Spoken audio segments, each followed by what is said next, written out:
जी, बिस्मिल्लाहिर्रहमानिर्रहीम। अस्सलाम वालेकुम फ्रेंड्स, हम आपको वेलकम करते हैं अपने YouTube channel Lukman English academy के अंदर।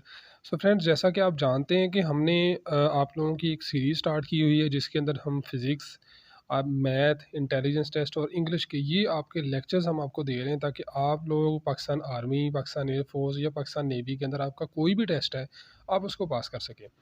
तो आज की जो वीडियो है ये है आपकी फ़िज़िक्स के हवाले से और इसके हम इम्पोर्टेड नोट्स पहले हम करते हैं और उसके बाद फिर हम इनके एमसीक्यूज़ करते हैं।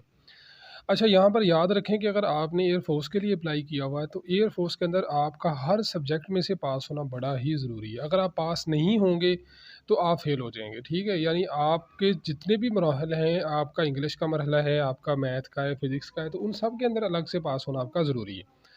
ये जो आपको नोट्स दिए जाते हैं, ये इसलिए दिए जाते हैं कि अगर तो आपको डायरेक्ट ही एमसीक्यूज़ हम बता दें, तो एमसीक्यूज़ के अंदर क्या होगा फिर कि आप लोग या तो उसको रट्टा लगाएँगे या उसको बड़ी लंबी एक्सप्लेनेशन के ज़रिए से तो इसलिए फिर हमने सबसे पहले आप लोगों को नोट्स पे लेके आते हैं ताकि आपके लिए कोई भी मुश्किल पेश ना आए। एनीवे जी, आज हम बात करेंगे फ़िज़िक्स का हमारा जो चैप्टर नंबर 4 है इसके हवाले से और इसके अंदर हम बात करेंगे आज आपका जो इक्विलिब्रियम का जो चैप्टर है उसके ऊपर। इसमें जो सबसे इम्पोर्टेंट चीज़ है वो ये है कि आपके पास सबसे पहले हमें कुछ डेफिनेशंस करनी है और मैं साथ-साथ आपको ये भी बताता जाऊँगा कि आपका पेपर के अंदर क्वेश्चन या एमसीक्यूज़ किस तरह का बनेगा इसमें। देखिए, सबसे पहले जो हम बात करेंगे ना वो है लाइक पैरेलल फोर्सेस। लाइक का मतलब होता है एक जैसी, लाइक का मतलब पसंद करना भी होता है, लेकिन यहाँ पर इसका मतलब होगा एक जैसी। तो ऐसी फोर्सेस जो एक जैसी हों, ठीक है? एक जैसी का मतलब क्या है जी कि वो एक ही डायरेक्शन के अंदर हों। यानी आप एक जिस्म के ऊपर एक फ़ोर्स लगा रहे हैं लेकिन वो एक ही डायरेक्शन के अंदर हो। मिसाल के तौर पर कि आपके पास एक पत्थर है या आप एक ना टेबल को खींच रहे हैं। आप अगर उसको खींच रहे हैं तो पीछे एक बंदा उसको धक्का भी लगा रहा है। तो दोनों फ़ोर्सेस एक ही सीमत के अंदर हों, तो इसको हम कहते हैं कि ये आपकी लाइक पैरेलल फ़ोर्सेस है। ठीक है? अच्छा स्टूडेंट्स, ये जो नोट्स होते हैं ये बड़ी मेहनत से तैयार किए जाते हैं। फिर मैं इनको इस तरीके से तरतीब देता हूँ कि यार आपकी इसके अंदर ना दिलचस्पी भी बरकरार है। अच्छे से कलर का मैं इस्तेमाल करता हूँ, अच्छी एग्ज़ाम्पल्स का इस्तेमाल करता हूँ ताकि आप लोगों का इसके अंदर जो कल जो आपकी इंटरेस्ट है ना वो आपका इसमें मेंटेन रहे। अच्छा, जो लाइक पैरेलल फोर्सेज़ हैं उसकी जो मिसाल है वो इस तरह से भी हो सकती है कि आपने एक सेब को किसी रस्सी के साथ लटकाया हुआ है। तो अब उसके ऊपर क्या होता है कि उस पे 2 चीज़ें अमल कर रही होती हैं, एक उसका वेट होता है और दूसरा डोरी के अंदर टेंशन होती है। तो दोनों चीज़ों की अगर हम बात करें तो ये आ जाती हैं। उसके बाद है जी अनलाइक पैरेलल फोर्सेज़। तो अनलाइक का मतलब क्या होगा? जो एक जैसी नहीं होंगी, ठीक है? तो अनलाइक का मतलब जो अपोज़िट डायरेक्शन के अंदर हों, यानी मुखालिफ सिमत के अंदर हों। मिसाल के तौर पर आपने बच्चों का शीशा देखा होगा, यानी लकड़ी का शीशा ना बच्चों के खेलने के लिए होता है पार्क्स के अंदर। वो क्या होता है कि जब आपने देखा होगा कि एक बच्चा एक साइड पे बैठता है, दूसरा दूसरी साइड पे बैठता है। एक अगर नीचे होता है तो दूसरा ऊपर को उठ जाता है। समझ रहे ना? तो वो शीशा उसको हम कहते हैं। तो अब देखें ये हैं तो फोर्सेस ही, लेकिन मुखालिफ सिमत में है, अपोजिट डायरेक्शन में। अब आपको जो क्वेश्चन आ सकता है वो ये आ सकता है कि अपोजिट डायरेक्शन के अंदर जो फोर्सेस हैं वो किस में अप्लाई होती हैं, लाइक पैरेलल फोर्सेस में या अनलाइक पैरेलल फोर्सेस में। तो इसलिए इन चीज़ों को ज़हन में रखना बड़ा ही ज़रूरी है।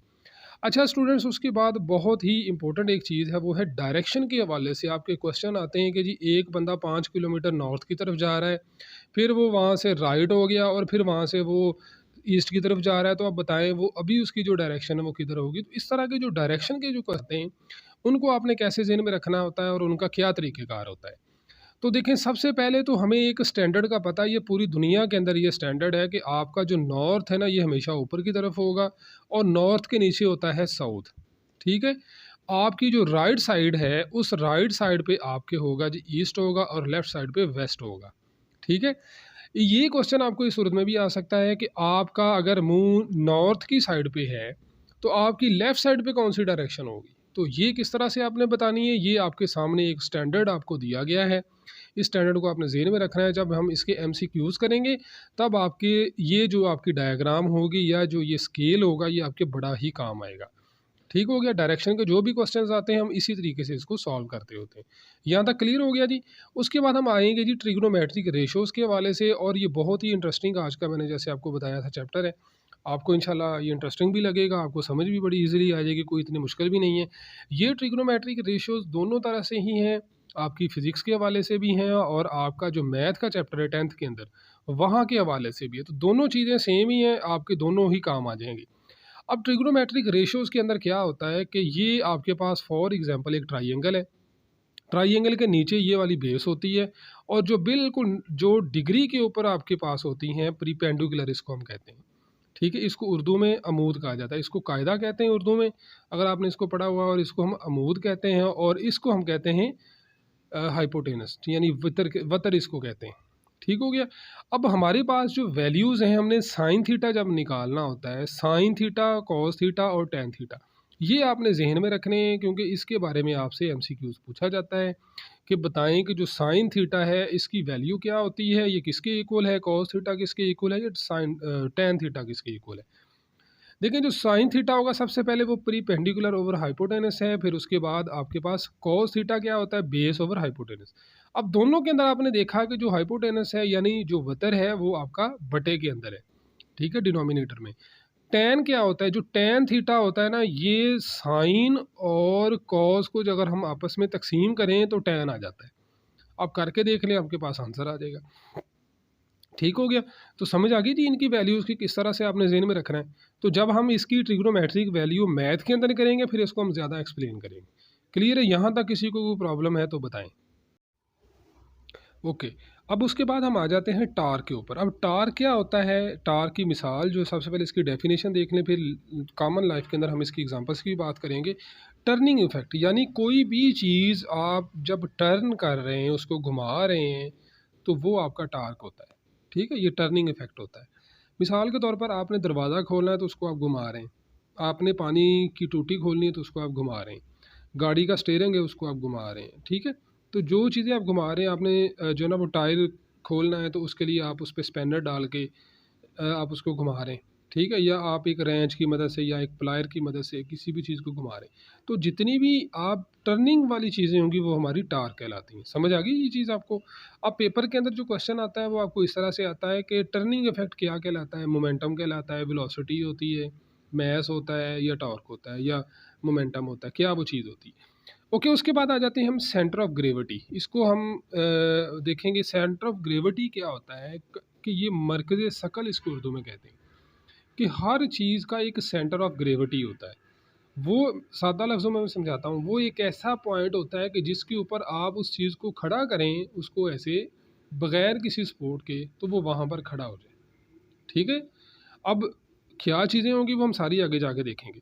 सबसे पहले क्या है जी कि a point where the whole weight of the body appears to act vertically downward, यानी एक ऐसा पॉइंट होता है जिसके ऊपर कोई भी बॉडी हो, उसका जो टोटल वेट होता है ना, वो या तो वर्टिकली होगा यानी ऊपर को, या नीचे होगा यानी वर्टिकली डाउनवर्ड होगा। ये एक ऐसा कॉमन पॉइंट होता है, तो उसको हम कहते हैं कि ये सेंटर ऑफ ग्रेविटी है। ठीक है जी। उसके बाद हम आ जाते हैं जी एक्विलिब्रियम के ऊपर। ये आपको बड़ा ही इंटरेस्टिंग लगेगा इंशाल्लाह, बड़ा सिंपल अंदाज से आपको समझाएंगे। एक्विलिब्रियम को उर्दू में कहते हैं तवाज़न। ठीक है, तो अब तवाज़न कैसे होगा? तवाज़न ऐसे होता है डेफिनेशन के अकॉर्डिंग कि a body is said to be in equilibrium if no net force act on it, यानी कि कोई भी जिस्म उस वक़्त एक्विलिब्रियम की हालत में होगा जब उसके ऊपर कोई भी ओवरऑल फोर्स अमल ना कर रही हो। ठीक है। अच्छा, अब इसकी जब हम कॉमन टाइप्स पढ़ेंगे ना इसकी, तो फिर आपको समझ आ जाएगी कि एक्विलिब्रियम की जो स्टेट्स हैं या एक्विलिब्रियम की तारीफ़ है वो किस तरह से इसके ऊपर पूरी आएगी। ओके। अच्छा, उसके बाद ये बहुत ही इंपॉर्टेंट चीज़ है कि एक्विलिब्रियम की दो कंडीशंस होती हैं। ठीक है, इसकी शराइत जो है ना वो दो होती हैं। पहली शराइत में क्या है कि कोई भी जिस्म उस वक़्त एक्विलिब्रियम की हालत में होगा जब उसके ऊपर जितनी भी फोर्सेस अमल कर रही हैं, सब का जो मजमुआ है वो ज़ीरो हो। जैसे अभी आपने तारीख में भी यही चीज़ पढ़ा है कि वो कोई भी जिस्म उस वक़्त एक्विलिब्रियम की स्टेट में होगा जब उसके ऊपर नेट फोर्सेस ज़ीरो हों। तो ये उसकी तारीफ़ है। पहली जो तारीफ़ है वही पहली कंडीशन है। अब यहाँ पर आपको ये अलामत नज़र आ गई होगी, इसको हम कहते हैं सिग्मा। सिग्मा का मतलब होता है ये ना प्लस के लिए, ये मजमूए के लिए, रिजल्टेंट के लिए ये ना हम इसको ज़ाहिर करते हैं। ठीक हो गया जी, ये समझ आ गई आपको जी ये सिग्मा क्या चीज़ है।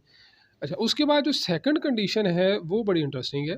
वो ये है कि कोई भी जिस्म उस वक़्त एक्विलिब्रियम की हालत में होगा जब उसके ऊपर रिजल्टेंट टार्क ज़ीरो होगा। हाँ जी, रिजल्टेंट टार्क क्या होगा? मिसाल के तौर पर कि आप एक चीज़ को घुमा रहे हैं, जैसे आप देखें ना, दो चीज़ें होती हैं ना, कि आप एक टायर टाइट कर रहे हैं, उसके अंदर जो नट बोल्ट हैं उसको आप लगा रहे हैं। स्पैनर की मदद से या एलकी की मदद से या प्लायर की मदद से, किसी भी चीज़ के साथ आप लगा रहे हैं। अब उसके ऊपर क्या होता है, आप उसको घुमा रहे होते हैं और साथ उसके ऊपर पैरेलल फोर्सेस भी अमल कर रही होती हैं। ठीक है, तो उसका अगर रिजल्टेंट टार्क ज़ीरो होगा तो उस वक़्त भी वो आपका एक एक्विलिब्रियम की स्टेट के अंदर एक्विलिब्रियम की कंडीशन पूरी कर रहा होगा। ठीक है, 2 कंडीशंस हैं। पहली कंडीशन के अंदर क्या है जी कि जो फोर्सेस का रिजल्टेंट ज़ीरो होगा, दूसरी में क्या होगा टाउ, इसको टाउ कहते हैं यानी टार्क, ये ज़हन में रखिएगा। अच्छा, उसके बाद है जी स्टेट्स, स्टेट्स ऑफ एक्विलिब्रियम। ये 3 किस्म की स्टेट्स होती हैं। सबसे पहले स्टेबल यानी क्या अपोजिट। स्टेबल क्या होती है कि आपके पास एक चीज़ है, आपने उसको थोड़ा-सा हिलाया, अगर हिलाने के बाद दोबारा वो अपनी वापस इब्तदाई हालत में आ गई है तो उसको हम कहते हैं एक्विलिब्रियम की स्टेट। बात समझ रहे हैं जी मेरी? यानी क्या है कि a body is said to be in stable equilibrium if after a slight tilt, tilt का मतलब होता है हिलाना, उसको थोड़ा सा आपने हिलाया and it turns back to the previous position, अगर वो दोबारा वापस उसी हालत में आ गया है तो इट मीन्स कि ये स्टेबल एक्विलिब्रियम है।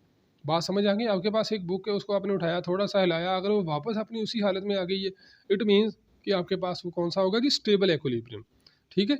अब अनस्टेबल में क्या होगा कि वो वापस अपनी पोजीशन के अंदर रिटर्न नहीं होगी, वापस उसी अपनी इब्तदाई पोजीशन में नहीं आएगी, इसको हम कहते हैं अनस्टेबल। और उसके बाद होता है न्यूट्रल। न्यूट्रल क्या होता है कि आप जो मर्ज़ी करें, जितना मर्ज़ी उसको डिस्टर्ब करें, वो अपनी उसी हालत में ही रहेगा, उसकी जो सेंटर ऑफ ग्रेविटी वो वहीं की वहीं रहेगी। ठीक हो गया? अच्छा, एक और चीज़ जो हमने देखनी है वो ज़रा गौर कीजिएगा। जब हम स्टेबल एक्विलिब्रियम के अंदर होंगे, स्टेबल एक्विलिब्रियम के अंदर आपका जो सेंटर ऑफ ग्रेविटी है वो अप हो जाएगा। ठीक है, ये ज़हन में रखना है, ये पेपर रिव्यू से बहुत अहम है। उसके बाद जब हम अनस्टेबल में करते हैं तो अनस्टेबल के अंदर उसका जो सेंटर ऑफ ग्रेविटी है वो डाउन हो जाएगा। ठीक है, और जो आपके पास होता है न्यूट्रल एक्विलिब्रियम, उसके अंदर एक्विलिब्रियम के अंदर आपका जो सेंटर ऑफ ग्रेविटी है उसके ऊपर कोई इफेक्ट नहीं पड़ता। ये ज़हन में रखना है। कम किस में होता है, ज़्यादा किस में होता है और फ़र्क किस में नहीं पड़ता। ये 3 चीज़ों को आपने ज़हन में रखना है। क्लियर है जी? सो आई होप कि आपको इसकी समझ आ गई होगी। हमारे यूट्यूब चैनल को सब्सक्राइब करें, अच्छा सा कमेंट करें अगर समझ आ गई है तो, अगर नहीं समझ आई तो हमें बताएं, इंशाल्लाह हम इसको मज़ीद बेहतर कर लें। गुड लक, अल्लाह ताला की ज़ात आप लोगों को कामयाब करें। मेहनत करें, मेहनत ही कामयाबी की ज़मानत है। हम अगर आपके साथ मेहनत कर रहे हैं, आप भी मेहनत करेंगे तो इंशाल्लाह आप लाज़मी पास हो जाएंगे। ओके जी, अस्सलाम वालेकुम।